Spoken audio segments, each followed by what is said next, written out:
সম্মানিত দর্শক এবং শ্রোতাবৃন্দ, আমি ডক্টর আবুল কাশেম মোহাম্মদ মাহবুবুল্লাহ যশোরী বাংলাদেশি সেবা পার্টির পক্ষ থেকে আপনাদের সকলকে জানাই আসসালামু আলাইকুম রহমতুল্লাহ।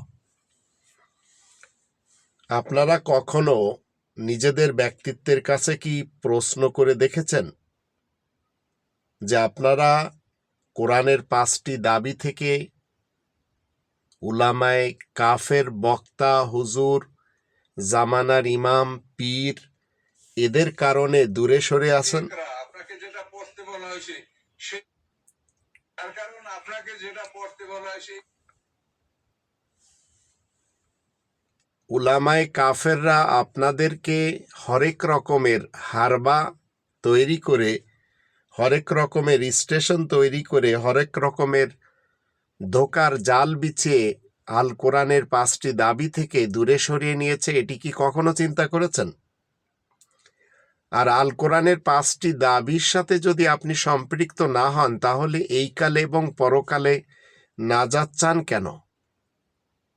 আল কোরআনের প্রথম দাবি হচ্ছে আল্লাহ তাআলার পক্ষ থেকে এই যে সংবিধান, এটিকে শতভাগ বিশ্বাস করতে হবে। এছাড়া অন্য কোনো সংবিধান এই পৃথিবীতে কার্যকরী হয়নি, হবে না, হচ্ছেও না। হোক সেটি গণতন্ত্রের, রাজতন্ত্রের, সমাজতন্ত্রের কিংবা মোল্লাদের তন্ত্রের। 2 নম্বর দাবি হলো কোরআনের নিজস্ব যে ভাষা, এই সংবিধানের নিজস্ব যে ভাষা, সেই ভাষায় পড়া শিখতে হবে। 3 নম্বর দাবি হলো এই সংবিধানকে মাতৃভাষায় জানতে হবে।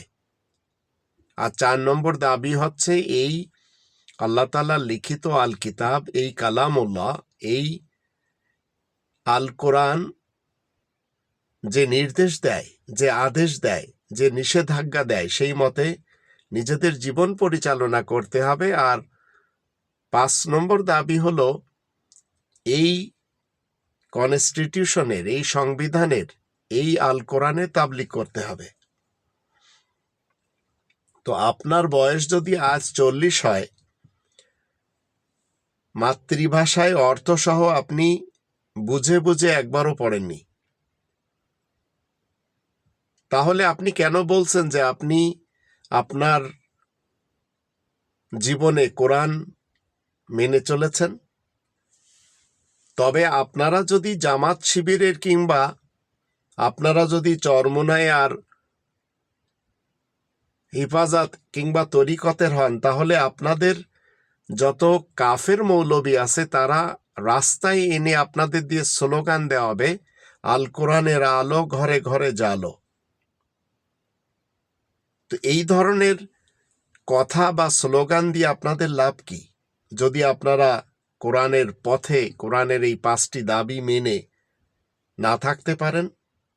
আপনারা তো কোরআন থেকে কিভাবে অন্ধ থাকবেন, সেজন্যই এই উলামায়ে কুফফারদের প্রচেষ্টা। অথচ কোরআন বলছে ওমান কানা ফি হাযিহি আমা ফাহুয়া ফিল আখিরাতি আমা ওয়া আদাল্লু সাবিলা। আর যে ব্যক্তি এই পৃথিবীতে কোরআন থেকে অন্ধ থাকবে, পরকালেও সে অন্ধ হয়ে উঠবে এবং সত্য পথ থেকে সে পথভ্রষ্ট থেকেই চলেছে। আমরা যখন 29 নম্বর সূরা আল আনকাবুতের 51 নম্বর আয়াত পড়ি, তখন সেখানে আল্লাহ তাআলার প্রশ্ন হলো যে এই কোরআন কি মানব সমাজের জন্য যথেষ্ট নয়? তো আমি ডক্টর আবুল কাশেম মোহাম্মদ মাহবুবুল্লাহ যশোরী, এই কোরআন আমার জন্য যথেষ্ট। আল্লাহ বলছেন আওয়ালাম ইয়াকফিহিম আন্না আনজালনা আলাইকাল কিতাবা ইউতলা আলাইহিম ইন্না ফি যালিকা লা রাহমাতাও ওয়া যিকরা লিকওমি ইউমিনুন। এখানে বলা হচ্ছে তাহলে মানব সমাজের জন্য কি যথেষ্ট নয় যে আমি তোমার প্রতি লিখিত আল কিতাব নাজিল করেছি, যা তাদের উপরে পড়ে শোনানো হচ্ছে?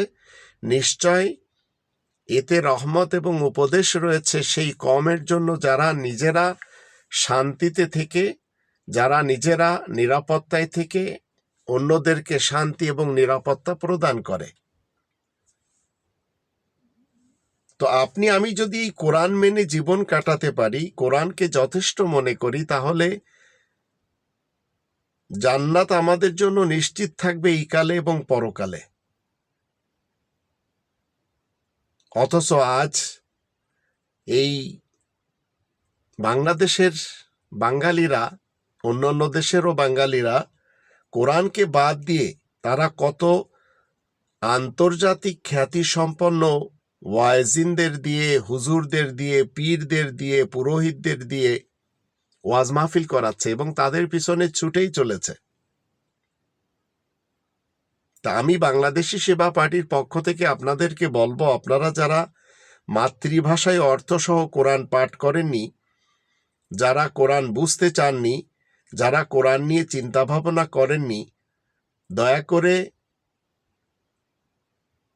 আপনারা এই সকল ওয়াইজিনদের পিছনে যে, এই জামানার ইমামের পিছনে যে কিনা একজন খুনি, এই মামুনুল হকের পিছনে যে কিনা একজন খুনি, আবার এক নজরে কোরআন সেই আজহারির পিছনে না যে কোরআন থেকে মানুষকে কোরআনচ্যুত করার জন্য এক নজরে কোরআন লিখে বিক্রি করে খাচ্ছে, এদের পিছনে না এদের পিছনে ছুটাছুটি না করে, এদের পিছনে সময় নষ্ট না করে, এই চরমুনাই, এই হিফাজত, এই Tablighi Jamaat, Saad group, Zubair group, Ilyas Attar group, এই জামাত শিবির, এদের পিছনে না কোরআনের 5টি দাবিকে সামনে রেখে জীবন কাটান, দেখবেন এই কালেও আপনি জান্নাতের সুসংবাদ পাবেন এবং পরকালে তো আপনার জন্য জান্নাত বরাদ্দ থাকবে। তো নিজ মাতৃভাষাকে গুরুত্ব দিন, অর্থসহ কোরআন পাঠ করুন, সে অনুযায়ী কাজ করুন, কোরআন যেটি করতে বলেছে সেটি করার চেষ্টা করুন, যেটা নিষেধাজ্ঞা দিয়েছে সেটি না করার চেষ্টা করুন। অবশ্যই এই কোরআন আপনাকে আমাকে অনৈতিক অন্যায় কাজ থেকে ফিরিয়ে রাখবে।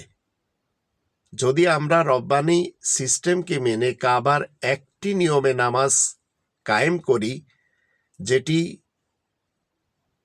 দাইমি এবং কায়েমি সালাতে ইব্রাহিম, আর এর পাশাপাশি